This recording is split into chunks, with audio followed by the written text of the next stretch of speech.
When it comes to smoking on college campuses, it can be a very controversial subject. At the University of Kentucky in Lexington, a group of faculty and students, part of their tobacco-free Take Action volunteer group, approached smokers and request that they put out their cigarette. They also offer resources to help the smoker quit. You have to create an environment where violating the policy just isn't cool, says Ellen Hahn, director of the Kentucky Center for Smoke-Free Policy based in Lexington.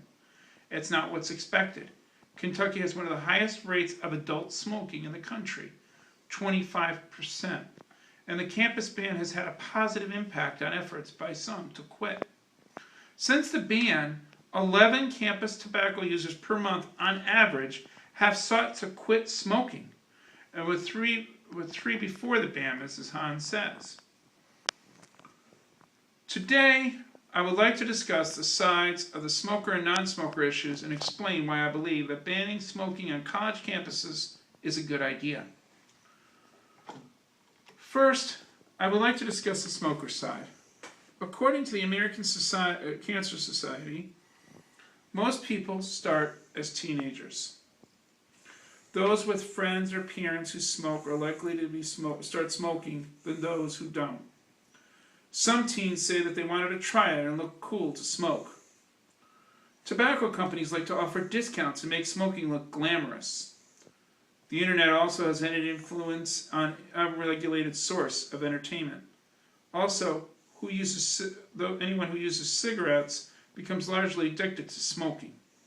The younger the person when they start, the more likely they are to become addicted to the nicotine.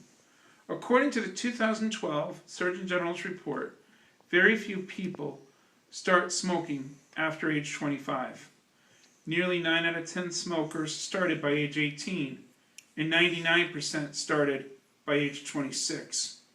Now, many smokers will say, I have a right to smoke, and if people don't like it, they can leave or don't come near me when I smoke. I can understand their feelings to an extent. Now, I would like to turn to the side of the non-smoker. As you can see, these are non-smoker's lungs, and these are a smoker's lungs. This is what smoking can do to your lungs. Doesn't look very good. First, I want to bring to light the definitions of the word right and privilege. According to the Oxford Dictionary, the words are defined as follows. The right, that which is considered proper, correct, or consonant with justice and related uses.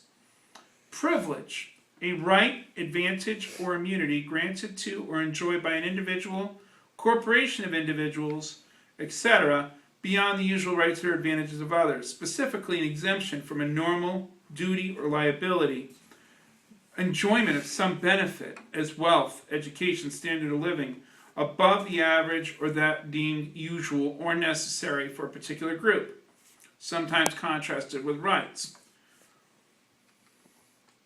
My point is that for non-smokers that do not appreciate the secondhand smoke, is this smoking is a right, is not a and it's not a right, it's a privilege.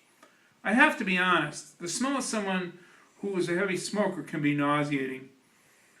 I like my air to be free of cigarette smoke.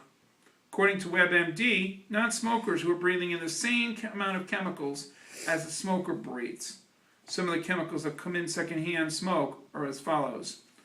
Hydrogen cyanide, a highly poisonous gas in chemical weapons and pest control. Benzene, a component of gasoline. Formaldehyde, a chemical that's used to embalm corpses. Carbon monoxide, a poisonous gas found in car exhaust. A 2006 Surgeon General's report confirmed that secondhand smoking, also called involuntary passive smoking, can kill. And it concluded that there is no amount of exposure to the secondhand smoke that is safe. The more secondhand smoke you breathe in, the more your health risks increase. 126 million non-smoking Americans are exposed to secondhand smoke at home and work. Secondhand smoke exposure causes nearly 50,000 deaths in adult smokers in the U.S. each year. Non-smokers increase their risk by developing lung cancer by 20 to 30% and heart disease by 25 to 30% when they are exposed to secondhand smoke. About 3,000 deaths from lung disease in non-smokers each year are caused by secondhand smoke exposure. An estimated 46,000 non-smokers who live with smokers die each year from heart disease. Between 150,000 and 300,000 children under the age of 18 get respiratory infections such as pneumonia and bronchitis from secondhand smoke. 7,500 to 15,000 of them must be hospitalized. More than 40% of the children who visit the emergency room for severe asthma attack lives with smokers. Then there's not only the cost of your health, but also the cost out of your pocket. The prices for taxes for cigarettes in some states are also very high in New York State, for instance. According to the American Cancer Society, statistics also show that people who earn less than $30,000 per year pay 39% of their state and city taxes on cigarettes. Wealthier cigarette smokers who earn $60,000 a year or more, on the other hand, only spend 2% of their income on their habit.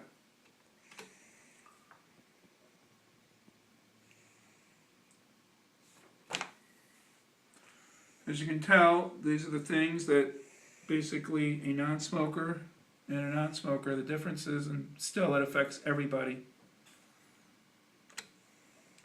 Kicking the habit can be done.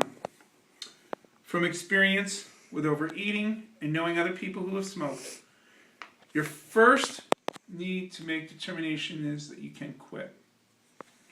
Little steps such as each day can help you improve your health. New York State, for instance, raised taxes to increase revenue, but also to help people quit smoking. Many states, such as New York, have helplines to get more information on quitting. Maybe you could try the patch to stop smoking. Maybe join a support group. You can visit www.cancer.org, which is the American Cancer Society's website, to get more information and ideas. If you were smoking due to stress, try other ways to relieve stress that are healthier. In conclusion, I wanted to deliver this speech to help people realize how dangerous smoking is, even for non-smokers. As you can see, secondhand smoke is not healthy, and smoking puts poisons in the air that are not healthy for anybody. If a smoker can quit to prolong their life, and in some cases those around them. This is really why I believe that smoking on college campuses should not be allowed. Ultimately, everyone wins if this can become a reality, and smokers can quit the habit. Thank you.